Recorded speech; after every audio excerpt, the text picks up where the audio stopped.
नमस्ते दोस्तों, आपका स्वागत है मेरे चैनल कृषि इंजीनियरिंग पर। और आज मैं ऐसे टॉपिक पर बात करने जा रहा हूँ जो है मिट्टी की जान और बढ़ाता है आपकी फसलों की शान, और जिससे हो गई है ऑर्गेनिक फार्मिंग आसान और जो रासायनिक खादों की ले लेता है जान। ऐसे बहुत ज़्यादा cost effective, environmental friendly nature and composition वाले जैविक उर्वरक यानी बायो फर्टिलाइजर के बारे में।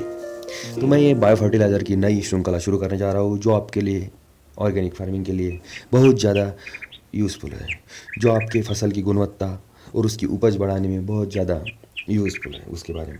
तो सबसे पहले हम जानते हैं कि बायो फर्टिलाइज़र क्या है, ये काम कैसे करता है, इसमें क्या क्या होता है और इसका रिज़ल्ट कैसे आता है। ये जो है ये सवाल हमारे हमेशा मन में चलते रहते हैं, तो इनका मैं जवाब देने का थोड़ा सा ट्राई करता हूँ। तो चलिए हम शुरू करते हैं। बायो फर्टिलाइज़र क्या है, बायो फर्टिलाइज़र क्या है या फिर इसमें क्या क्या आता है। तो इसमें क्या आता है, जो भी किसी भी जानवर का जो वेस्ट मटेरियल रहता है, जैसे गोबर, बकरी या ह्यूमन का भी, हम भी तो एक जानवर ही है ना, तो ये सब आते हैं उसमें बायो फर्टिलाइज़र में। साथ ही साथ जो सिटी कंपोस्ट हमें मिलता है बाज़ार से या फिर वर्मी कंपोस्ट मिलता है, वो सब आता है इस फर्टिलाइज़र बायो फर्टिलाइज़र में। तो ये काम कैसे करता है, तो इसमें क्या रहता है, लिविंग ऑर्गेनिज्म जैसे केचुए या माइक्रो ऑर्गेनिजम्स रहते हैं जो हमारी आँख से नहीं दिखाई देते। वो क्या करते हैं, जो कॉम्प्लेक्स ऑर्गेनिक मटेरियल है उसको सिंपल कंपाउंड में कन्वर्ट करके वो पौधे के लिए जो आसान कर देते हैं, जिससे वो आसानी से उसे ग्रहण कर सके, जो हमारे जो न्यूट्रिशन रहते हैं NPK या फिर माइक्रोन्यूट्रिएंट रहते हैं वो से।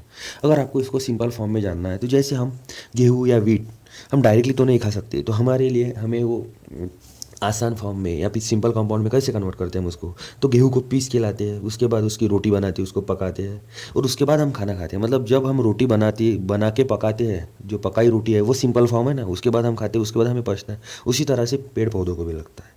तो ये जो पूरी प्रोसेस है हमारी माता जी करते हैं, और वहाँ पे ये केचुए या फिर माइक्रो ऑर्गेनिजम्स करते हैं।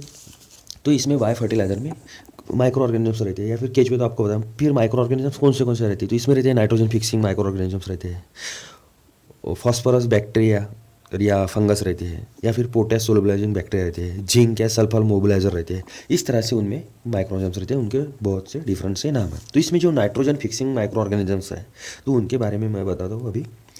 तो जैसे हमारी खेती है, अगर 1 हेक्टर खेती है तो उसे 8,000 मेट्रिक टन इतना नाइट्रोजन चाहिए, तो वो हम ऊपर से तो हम प्रोवाइड नहीं कर सकते।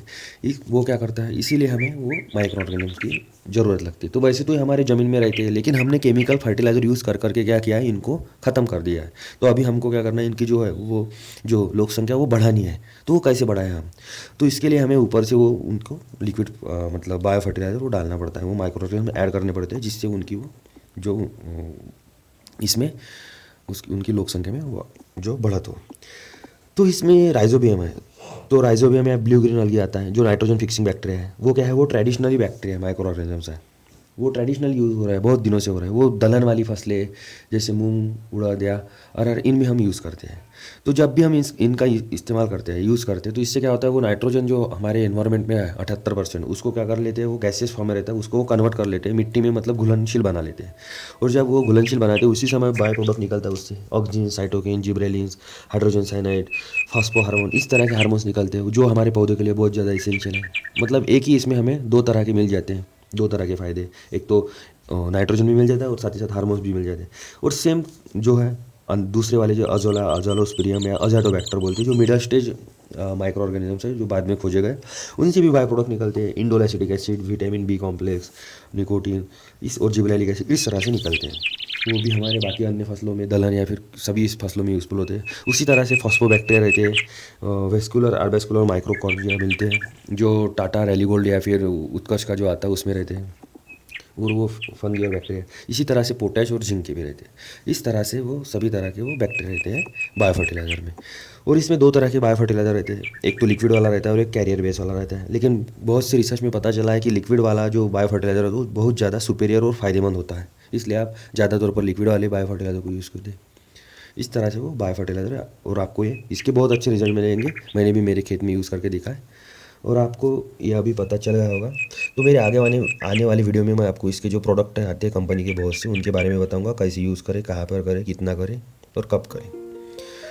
तो अगर आपको ये मेरा वीडियो पसंद आया तो इसको ज़रूर लाइक कीजिए, साथ ही साथ मेरे चैनल को सब्सक्राइब ज़रूर कीजिए दोस्तों।